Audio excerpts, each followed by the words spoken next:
नमस्कार दोस्तों, मैं संजीव कुमार आप सभी का स्वागत करता हूं। आज जिस विषय पर बात करने जा रहे हैं वह है कोरोना कालीन ग्रामीण अर्थव्यवस्था बनाम सरकार की नीतियां। सरकारी नीतियां कितनी ठोस कदम और सक्षम कदम उठा रही है कोरोना महामारी से निपटने के लिए, और हमारे ग्रामीण अर्थव्यवस्था जो गर्त में जा रही है उसको सुदृढ़ करने के लिए किन किन प्रयास किए जा रहे हैं। तो वस्तुतः अगर आज के दौर में हम देखें तो हमारी ग्रामीण अर्थव्यवस्था पूरी तरह से फेल हो चुकी है। बेरोजगारी चरम पर है, आय की संभावना नहीं है और मांग पूरी तरह से बंद हो चुकी है मार्केट में। तो इसका मूल्यांकन करने के लिए सबसे पहले हमें देखना होगा कि क्या कोविड-19 के कारण ही यह समस्या उत्पन्न हुई है या इससे पहले ही हम बर्बाद हो चुके थे, बल्कि पता अब चल रहा है। तो मैं आपको बतला दूं, जनवरी और फरवरी की माह में अर्थात कोविड-19 से पहले, मार्च से पहले जनवरी फरवरी में बेरोजगारी की दर पिछले 45 वर्षों में सर्वाधिक रही हमारे देश में। और दो प्रकार के जीडीपी होते हैं, नॉमिनल जीडीपी और मेन जीडीपी। नॉमिनल जीडीपी पिछले 45 वर्षों में सबसे निचले स्तर पर रही, मेन जीडीपी पिछले 11 वर्षों में सबसे निचले स्तर पर रही, और वस्तु और सेवा की मांग गाँव में पिछले 40 वर्षों में जितना नहीं रही थी उतना जनवरी फरवरी में सबसे निचले स्तर पर रही। अर्थात ये हम कह सकते हैं कि हमारी अर्थव्यवस्था पूरी तरह से कोरोना से पहले ही चरमरा चुकी थी, बल्कि कोरोना वायरस कोविड-19 के लॉकडाउन होने के पश्चात मुझे या हम सभी को यह पता चल रहा है। 1929 में इस प्रकार की महामारी दुनिया में, देश और दुनिया में पहले भी आ चुकी है। 1929 में अमेरिका में ग्रेट डिप्रेशन आया था, उसमें अमेरिका के साथ साथ पूरी दुनिया की अर्थव्यवस्था पूरी तरह से चरमरा गई थी। 1936 में ब्रिटेन अर्थशास्त्री जॉन विलॉट किस एक किताब लिखते हैं, general theory of employment, interest and money. इसमें उन्होंने बताया कि पंप प्राइमिंग कीजिए, सरकार ज्यादा से ज्यादा खर्च करेगी, सरकार ज्यादा से ज्यादा खर्च करेगी तो मांग बढ़ेगी, मांग बढ़ेगी तो उत्पादन बढ़ेगा, उत्पादन बढ़ेगा तो रोजगार आएगी, रोजगार आएगा तो आय की समस्या दूर हो जाएगी और अर्थव्यवस्था सुदृढ़ हो जाएगी। किंतु हमें यह सोचना चाहिए क्या पहले की जो समस्याएं थी, जो मंदी जैसी समस्याएं और इस समस्याएं में क्या कोई अंतर नहीं है? बहुत अंतर है। मैं बता दूं, जब जब देश और दुनिया में समस्याएं, बाजार खुले हुए थे, उत्पादन और रोजगार में कमी होने के कारण बेरोजगारी बढ़ी, और बेरोजगारी बढ़ने के कारण देश में मंदी आई और महंगाई बढ़ गई। किंतु इस समय बाजार भी बंद है, अर्थव्यवस्था सुदृढ़ करने की कोई गुंजाइश ही नहीं मिल रही है। दूसरी बात, मांग नहीं है, और मांग नहीं है इस कारण उत्पादन नहीं है, उत्पादन नहीं है तो बेरोजगारी है, बेरोजगारी है तो आय नहीं है, और पूर्णतः फिर से इसी चक्र में हमारी अर्थव्यवस्था घूमती जा रही है। और इससे सर्वाधिक प्रभावित हमारी ग्रामीण अर्थव्यवस्था है। घरेलू मांग के साथ साथ इंटरनेशनल लेवल पर भी मांग में कमी आई है, और मंदी जैसी स्थिति लगातार 6 महीना तक अगर हमारी जीडीपी गिरती रही तो मंदी जैसी स्थिति आ जाती है और उस देश को मंदी वाला देश घोषित किया जाता है। हमारी सरकार का ये स्वदेशी अपनाओ, बेरोजगारी हटाओ, आत्मनिर्भर बनो। जब बाजार बंद है, पैसा नहीं है, लोग पास आय का साधन नहीं है, तो आखिर बेरोजगारी हटा कैसे सकते हैं, आत्मनिर्भर हो कैसे सकते हैं? जब आय रहेगा, मांग रहेगी, तभी तो हम आत्मनिर्भर हो सकते हैं। आत्मनिर्भरता के लिए किसी वस्तु की मांग होनी चाहिए जिसका हम उत्पादन करें और इससे समाज में उस वस्तु की पूर्ति हो। मैं आपको बता दूं, ड्यू टू कोरोना वायरस के कारण 12 करोड़ लोग बेरोजगार हो चुके हैं देश में, और एक अर्थशास्त्री के मुताबिक यह संख्या 30 करोड़ तक जा सकती है, क्योंकि लगातार मांग न होने के कारण जो गांव में जो प्रमुख समस्या आ रही है उसमें यह है कि लोग खाने पीने के अलावा किसी दूसरे वस्तु पर खर्च नहीं कर रहे हैं। खर्च नहीं करने के कारण खाना पीने के अलावा जूता हो गए, बेल्ट हो गए, गाड़ियां हो गई, बाकी अन्य जितने भी फैक्ट्रियां हैं वहां लोग इसलिए पैसा नहीं इन्वेस्ट कर रहे हैं क्योंकि बेरोजगारी की समस्या उत्पन्न हो चुकी है। उन्हें डर लग रहा है कि आय नहीं है, अगर वहां इन्वेस्ट करेंगे तो और समस्या हो सकती है, जिस कारण और मांग में कमी आ रही है, और मांग में कमी होने के कारण, लगातार उत्पादन न होने के कारण बेरोजगारी का जो आंकड़ा है वह 30 करोड़ तक जा सकता है। हमारी जीडीपी जहां 10 के आसपास जा रही थी, 5 ट्रिलियन इकोनॉमी बनाने की बात हो रही थी, किसानों की आय 2022 तक दुगनी हो जाएगी। जब हमारी ग्रामीण अर्थव्यवस्था पूरी तरह से फेल है, हमारी सरकार रोजगार देने में फेल है, फैक्ट्रियां स्थापित करने में फेल है, तब यह स्वप्न मात्र एक दीमक के स्वप्न के समान।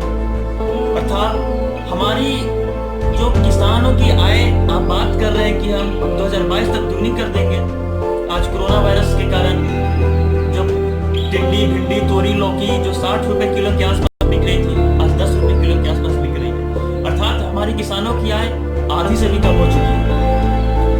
पर इससे सरकार निपटने के लिए कुछ योजनाएं, बड़ी बड़ी योजनाएं लॉन्च किया, जिसमें 20 लाख करोड़ का पैकेज। निश्चित रूप से यह एक राहत वाली कार्य है और सराहनीय कार्य है। जो सरकार अगर इसे ग्राउंड लेवल पर उतारती है तो निश्चित रूप से यह विकास में सहायक होगा। आपको यह जानकर आश्चर्य होगा कि पाकिस्तान के कुल जीडीपी का यह पैकेज 20 लाख करोड़ 6 गुना है। 20 लाख करोड़ भारत के जीडीपी का 10% हिस्सा है और यह पाकिस्तान के कुल जीडीपी का 6 गुना है। अर्थात पाकिस्तान इतने रुपए अपने जीवन काल में कभी नहीं देखा। और वहीं अमेरिका से तुलना करें तो हमारे देश की आबादी 130 करोड़ है, अमेरिका की आबादी 30 करोड़ है और लगभग उसकी आबादी स्थिर हो चुकी है। हमारे देश की आबादी उतना ही विकास से प्रगति कर रही है और अमेरिका अपने 30 करोड़ लोगों के लिए जो कोरोना महामारी से निपटने के लिए जो पैकेज का ऐलान किया है वो हमारी पैकेज से 5 गुना अधिक है। लेकिन क्या यह जो 20 लाख करोड़ जो हम टीवी पर देख रहे हैं वो ग्राउंड स्तर पर भी उसी प्रकार देखने को मिलेगा?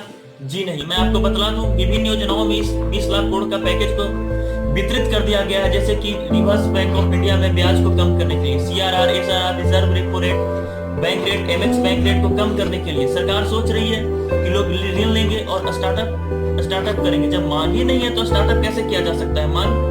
जब मांग को बढ़ाने के लिए सरकार को ज्यादा से ज्यादा खर्च करना पड़ेगा। सरकार खर्च न करके जो योजना में जो पैसा ला रही है उसको भी विभिन्न योजनाओं में वितरित कर दे रही है। डिमांड और सप्लाई दोनों कम होने से सब देश में रिसेशन का माहौल है। रिसेशन बढ़ी है, डिमांड नहीं है तो आय नहीं है तो डिमांड नहीं है। जब डिमांड नहीं है तो निश्चित रूप से रिसेशन बढ़ गया। और सप्लाई कम होने से कैसे रिसेशन बढ़ गया? जब उत्पादन नहीं हो रहा तो सप्लाई नहीं हो रहा, सप्लाई नहीं हो रहा तो महंगाई बढ़ गई। स्टेजफ्लेशन, एक टर्म है स्टेजफ्लेशन। जब मंदी, महंगाई और बेरोजगारी तीनों एक साथ आ जाती है तो इस स्थिति को स्टेजफ्लेशन कहते हैं। हमारे देश में भी स्टेजफ्लेशन जैसी सिचुएशन अभी बनी हुई है और निश्चित रूप से स्टेजफ्लेशन हो जाएगी। यह जो गैप आएगा हमारे देश में, इससे निकलने में हमारे देश में 4 साल की अवधि लग सकती है। कुछ कार्य है देश के जो पहले से चल रही है योजना, सरकारी योजना, मनरेगा, नरेगा जैसी कुछ योजनाएं निश्चित रूप से हमारे विकास में सहायक होगी। और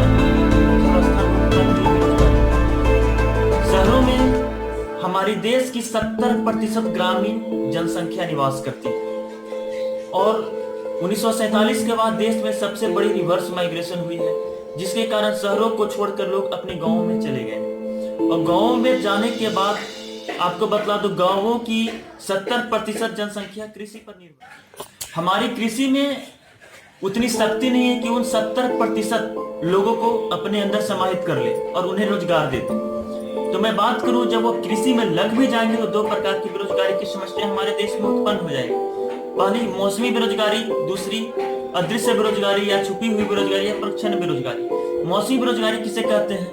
तो एक उदाहरण ले तो जैसे गेहूं की खेती होनी है तो उसकी रोपाई में 5 लोग लगते हैं और उसकी कटाई में 5 लोग लगते हैं, किंतु रोपाई और कटाई के बीच में मात्र 2 ही लोगों की आवश्यकता होती है और जो 3 लोग बेरोजगार हो जाते हैं वह मौसमी बेरोजगारी। और दूसरी छुपी हुई बेरोजगारी अर्थात उत्पादन में कोई उनका योगदान ना होना। जैसे कि 5 लोग मिलकर किसी खेत में कार्य कर रहे हैं और उत्पादन 100 किलो है और 8 लोग भी मिलकर काम कर रहे हैं और उत्पादन 100 ही किलो है।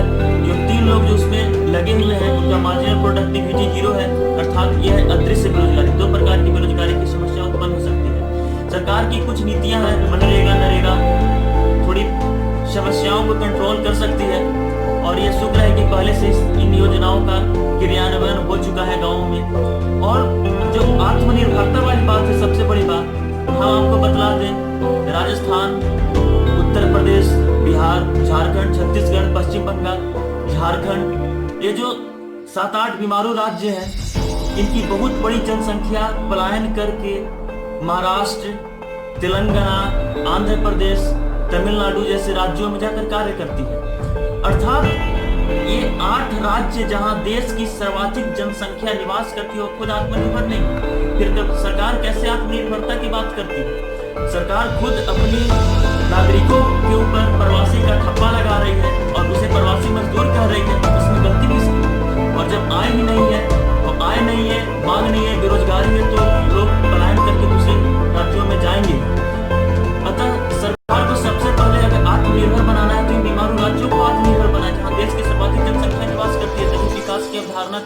की जा सकती है, अर्थात यह सब व्यर्थ।